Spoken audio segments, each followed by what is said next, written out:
My name is Claire, and I never expected a $5 painting to bring back a part of my life I had completely forgotten. It happened on an ordinary Saturday morning.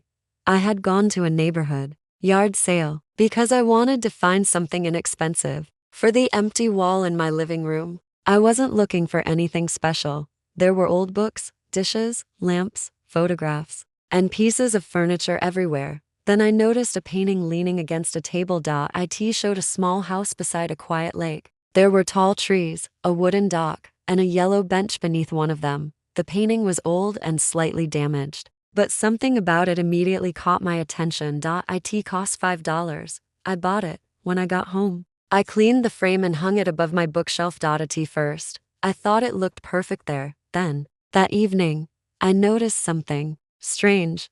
Near the dock was a small red bicycle. I stared at it for several seconds. I had owned a red bicycle when I was a child. That alone wouldn't have meant anything, but the lake in the painting looked familiar, too. Very familiar. I took the painting off the wall and examined it carefully. The house had 3 windows. The real house I remembered from childhood had 3 windows. There was a stone path leading from the front door toward the lake. I remembered that path. There was also a crooked tree near the dock. I remembered that too. Suddenly, I thought about a summer I had spent with my Aunt Evelyn when I was 9 years old. It was one of the last peaceful summers of my childhood. After that, my parents separated. My mother and I moved away, and I gradually lost contact with Evelyn. For years, I had barely thought about her. I turned the painting around. The back was covered with old paper, but near the bottom of the frame I noticed a handwritten letters. You Evelyn Williams, my aunt's name. I couldn't explain how the painting had ended up at that yard sale. I only knew I had to find out. I searched through old boxes that had belonged to my mother. After several hours, I found a photograph from that summer. I was standing beside the lake with Evelyn. Behind us was the same house, the same crooked tree, the same dock, the same yellow bench. The painting wasn't just similar to the place. It was the place. I began searching for information about the artist. There was no signature on the front, but beneath the old paper on the back I found a name, Thomas Reed. After hours of searching online archives, I discovered that Thomas Reed had painted landscapes around the lake during the early 1990s. Then I found an old exhibition record. One of his paintings was titled The Quiet Lake. The description included the name of the person who had commissioned it, Evelyn Williams. I sat completely still. My aunt had ordered the painting, but why? And why had it eventually ended up at a yard sale for $5? I needed answers. I drove to the lake the following weekend. The house looked smaller than I remembered, but everything else was strangely familiar. The 3 windows were still there, the crooked tree was still standing, and near the lake was the same yellow bench, standing there. I suddenly remembered more. I remembered riding my red bicycle along the path. I remembered sitting beneath the tree. I remembered feeling safe. Then I learned that Evelyn no longer lived at the lake house. After some searching, I found her new address. When I finally stood outside her door, I almost turned around. I didn't know what I would find, but Evelyn remembered me, and over the next few hours, she told me the truth about the painting. She had commissioned it after that summer because she wanted to preserve the memories I had made. There, Thomas Reed had painted every small detail that mattered to me: the red bicycle, the yellow bench, the crooked tree, the path beside the lake. It had been meant as a gift for me, but before Evelyn could give it to me, my mother decided that we were leaving permanently. The painting was packed away. Years passed. Evelyn moved several times, and eventually the painting was sold with other belongings. She had believed it was gone forever, until I walked into that yard sale. Before I left, Evelyn gave me a small box. Inside was an old photograph of me beside my red bicycle. Looking at it, I realized that I had spent most of my adult life remembering only the painful parts of my childhood. I had forgotten that there had also been a summer when someone had cared enough to remember every little thing that made me happy. I thought that was the end of the story, but when I looked at the old photograph more carefully, I noticed something I had never seen before. In the background, near the path, was a tiny white flower. The exact same flower appeared in the painting, and suddenly, I realized there was still something about that painting I didn't understand. Something had been deliberately included, and I had no idea why. That was when I decided to investigate the painting one more time. After noticing the small white flower in both the photograph and the painting, I couldn't stop thinking about it. It seemed too specific to be a coincidence. I began researching Thomas Reid more carefully. Eventually, I found an old collection of his photographs at a local historical archive. Among them were several pictures from the lake. One photograph showed my aunt near the house, another showed me as a child, but the most interesting photograph showed me holding a small wooden box. I didn't remember the box at first. Then, slowly, a memory returned. I remembered sitting beneath the crooked tree while Evelyn gave me the box. I searched through the things she had given me.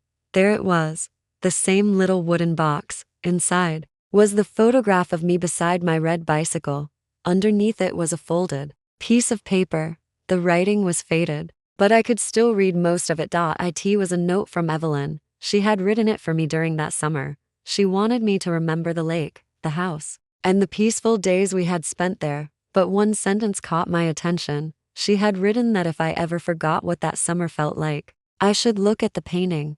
I suddenly understood that the painting had been created as more than a picture of the lake. It was meant to preserve my memories. I contacted the historical archive again and asked if they had any notes from Thomas Reid about the painting. They found a handwritten page from his old notebook. It listed the details Evelyn had asked him to include: the red bicycle, the yellow bench, the crooked tree, the white flower, and one more detail: a little girl standing near the water. I looked closely at the painting. There she was, a tiny figure at the end of the dock. It was me. Thomas had painted me into the landscape, not as I looked in a photograph, but as a child, remembering the place. I was deeply moved by that discovery, but I still had one question: why had Evelyn never given me the painting? When I visited her again, she explained, after my mother moved away, everything happened too quickly. The painting was packed into storage. Years later, Evelyn moved several times. Eventually, she sold some of her belongings, including the painting. She had needed money at the time and believed the painting was only an old landscape. She kept the photograph of me, but she let the painting go. She never imagined that, decades later, it would return to me. That explanation changed the way I saw the painting. It wasn't a mysterious object. It had simply traveled through people's lives. It had been stored, sold, forgotten, and eventually placed on a table at a yard sale, and somehow, I had been the person who recognized it. Before I left Evelyn's house, she gave me one more photograph. It showed me sitting beneath the crooked tree with a book in my lap. I looked at the date, September 14, 1991. The memory suddenly returned. I remembered that day, the rain, the quiet lake, the feeling of being completely safe. For years, I had remembered my childhood mostly through its difficult moments. The painting gave me something I had lost without realizing it. It reminded me that there had also been happiness. There had been someone who loved me.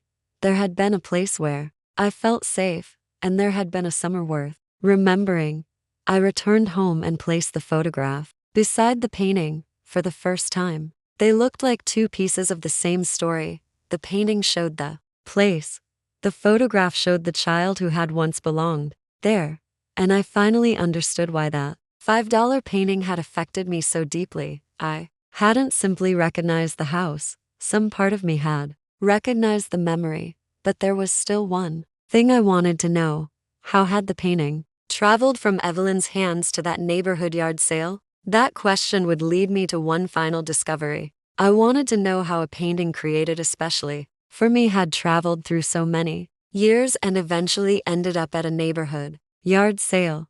I started with the woman who had organized the sale. She remembered that the painting had belonged to her father. He had collected old furniture and artwork, but the family knew almost nothing about this particular painting. I searched through old records and eventually found an antique shop receipt. The painting had been sold there many years earlier. The seller's name was Evelyn. When I showed the record to my aunt, she remembered exactly what had happened. She had sold the painting during a difficult period when she needed money for repairs. She had regretted the decision almost immediately, but by then, the painting was gone. She had never imagined that I would find it again.